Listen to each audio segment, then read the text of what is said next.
Hello বন্ধুরা, আশা করি সকলে অনেক ভালো আছো। আজ আমি তোমাদের জন্য একটি অসাধারণ মুভি নিয়ে চলে এসেছি, আর এটি একদম রিসেন্টলি মুক্তি পাওয়া মুভি। মুভিটির নাম হলি নাইট ডেমন হান্টার্স। এটি একটি অ্যাকশন ফ্যান্টাসি হরর মুভি, আর এই মুভির নায়ককে তোমরা অনেকেই চিনো। তো চলো আর দেরি না করে মুভির গল্পটি শুরু করা যাক।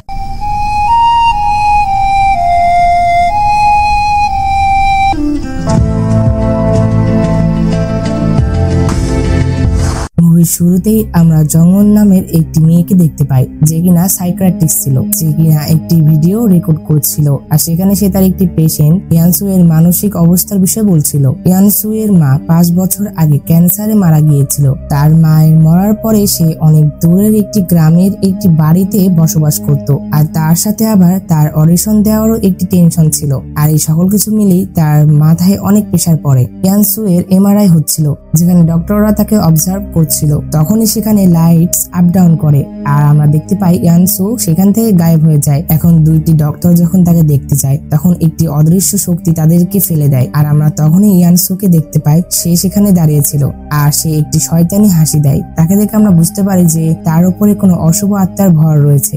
এর পরবর্তী দৃশ্যে আমরা হোলি নাইট ডেমন হান্টারের টিম দেখতে পাই, যার ম্যানেজার ছিল কিম, আর তার সাথে শারন, আর এদের লিডারের নাম হলো বায়ু।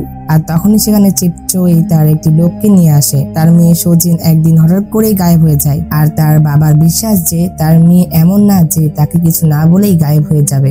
আর সুজিনকে 3টা ডিটেকটিভ খোঁজার চেষ্টা করেছিল, আর এর মাধ্যমে তারা অনেক আহত হয়েছে। তার মানে এই ব্যাপারটা অনেক সিরিয়াস।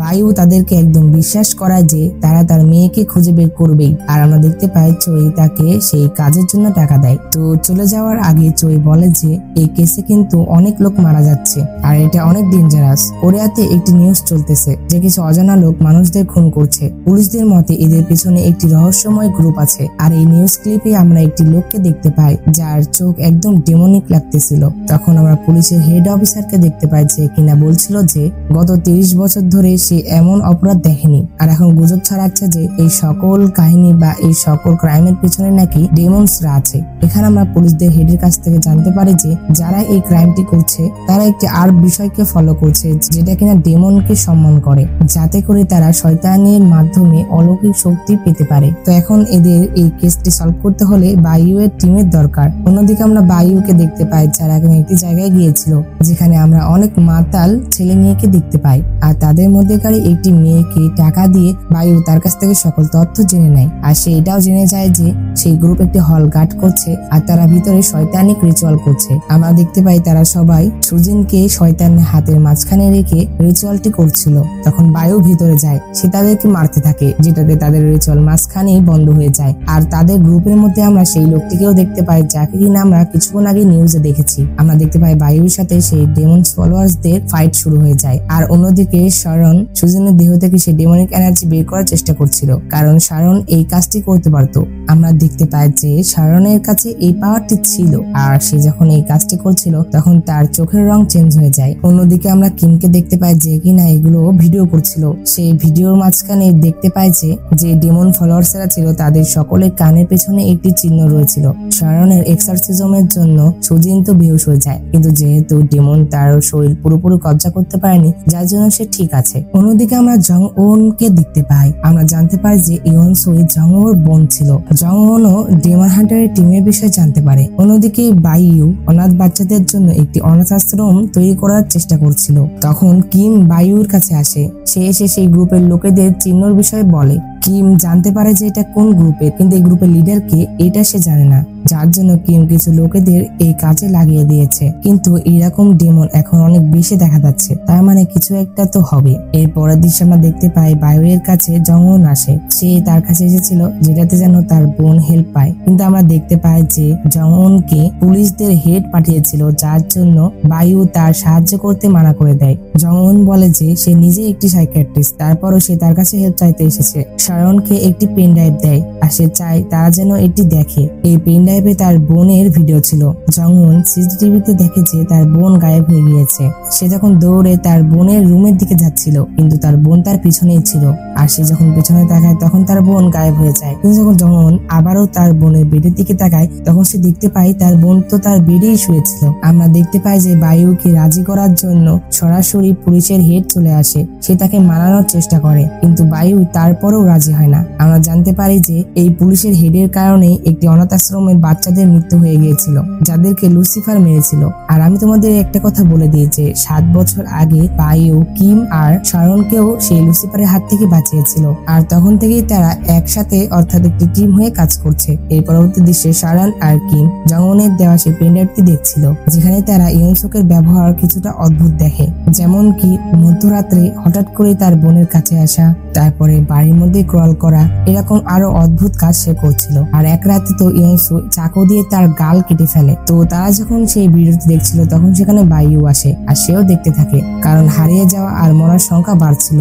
আর সে চাইতো না যে এই জিনিসটা হোক। আর তারা দেখতে পায় যে শয়তান তাকে বারবার প্রজেস্ট করে বারবার তার ক্ষতি করার চেষ্টা করছিল।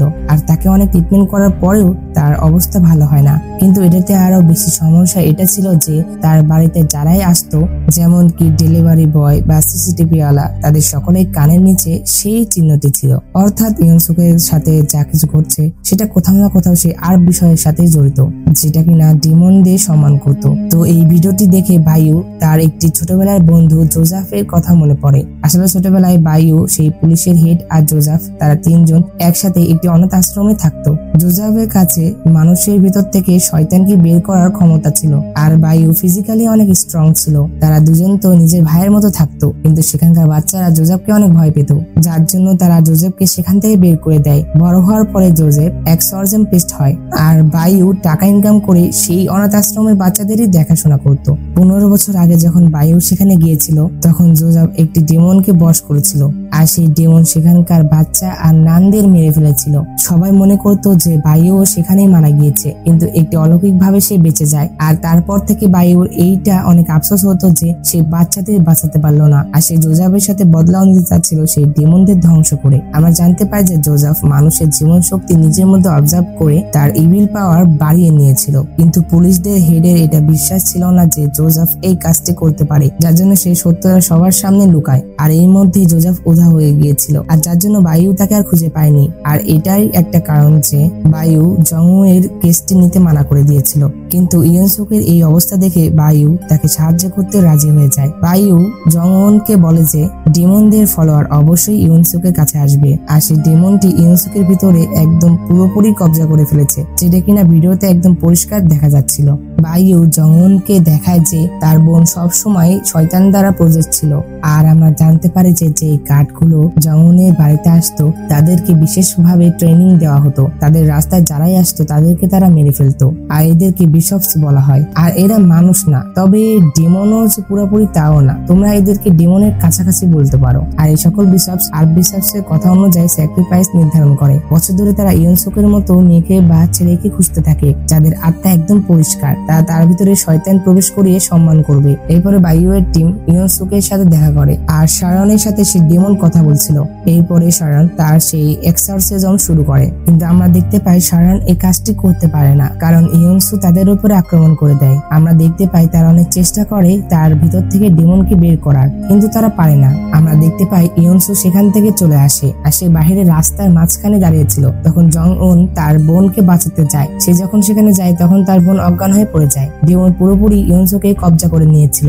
শারন এটা বলতে পারছিল না যে এটা কোন ডেমন, আর তাদেরকে সেইখানেই সেই সবকিছু শেষ করতে হবে যেখানে ইয়নসুকে এই ডেমনটি ধরেছিল। তারা সবাই ইয়নসুকে নিয়ে বাসায় চলে আসে। বাসার চারপাশে এবং রুমের চারপাশে সব জায়গায় সিসিটিভি লাগিয়ে দেওয়া হয়, আর ইয়নসুকে বন্দি করে রাখা হয়। এরপরে তারা ইয়নসুকে একটি চেয়ারের সাথে বেঁধে দেয়, যেটাতে তারা এক্সরসিজম করতে পারে। এই এক্সরসিজমের 6টা ধাপ থাকবে, যে প্রত্যেকটি ধাপে এই ডেমনের নাম জানতে হবে। এরপরে শুরু হয় তাদের প্রথম স্টেজ অর্থাৎ প্রেজেন্স। এরপরে দ্বিতীয় স্টেজ, যেখানে শয়তান তাদেরকে ধোঁয়া দেওয়ার চেষ্টা করবে। আমরা দেখতে পাই বায়ু যখন সেই বাসা পরিদর্শন করছিল বা চেক করছিল, তখন সে সেখানে ডেমনদের ফলোয়ারদের দেখতে পায়, যেটাতে সে তাদেরকে মারতে থাকে। অন্যদিকে শারন ইয়নসু এর বডি থেকে শয়তানকে বের করার চেষ্টা করছিল, কিন্তু সে পারছিল না। ইয়নসু শারনের হাত জ্বালিয়ে দেয়। আমরা দেখতে পাই ইয়নসু সেই দাগটি পার হতে পারছিল না। ইয়নসু এর ভিতরে থাকা শয়তানটি ইয়নসু এর বোনকেও পজেস্ট করে ফেলে। কিছুক্ষণ পর আমরা জানতে পারি যে এই শয়তানটি ওই শয়তানই ছিল যারা কিনা সেই অনাথ আশ্রমের বাচ্চাদের মেরেছিল। আমরা দেখতে পাই যে শারন যখন তার এক্সারসাইজম আবারও শুরু করে তখন ইয়নসু তার বোনের কণ্ঠ দিয়ে তার বোনকে আকৃষ্ট করে, যেটাতে তার বোন সেই দাগ পার হয়ে তার কাছে আসে। আর তখন ইয়নসুর ভিতরে থাকা শয়তান জেগে যায়, সে তাদের উপরে আক্রমণ করে দেয়। আমরা দেখতে পাই সেই ডেমন একটি পোর্টাল ওপেন করে, যেটাতে সে ইয়নসুকে তার দুনিয়াতে নিয়ে যাবে, কিন্তু শারন অনেক চেষ্টা করে ডেমনকে বের করার। আমরা দেখতে পাই এক পর্যায়ে শারন নিজেও পজেস্ট হতে শুরু করে, কিন্তু সে শেষমেশ সেই ডেমনটিকে হেলে পাঠিয়েই দেয়। আর তখন বায়ু সেই পোর্টালে একটি ঘুষি মারে, যেটাতে সেই পোর্টালটি অদৃশ্য হয়ে যায়। এর পরের দৃশ্যে আমরা দেখতে পাই বায়ু একটি অনাথ আশ্রম খুলে ফেলেছিল। এরপরে মুভির শেষে তারা তিনজন একটি জায়গায় যায়, যেখানে কিনা সেই আর্ক বিশপস ছিল, তাদের চেহারা আমাদেরকে দেখানো হয় না। আর এই মুভিটি এখানে শেষ হয়ে যায়। তো মুভিটি তোমাদের কাছে কেমন লেগেছে অবশ্যই কমেন্ট করে জানিয়ে দিও। আর ভিডিওটি ভালো লেগে থাকলে অবশ্যই একটি লাইক করে দাও। আর এমনই সুন্দর সুন্দর গল্প দেখতে হলে আমার চ্যানেলটি সাবস্ক্রাইব করে পাশে থাকা বেল বাটনটি অল ক্লিক করে দাও। তো দেখা হচ্ছে পরবর্তী এক্সপ্লেনে। সে পর্যন্ত আল্লাহ তাআলা তোমাদের ভালো রাখুক, সুস্থ রাখুক এই কামনা করে আজকের ভিডিও এখানে শেষ করছি। আল্লাহ হাফেজ।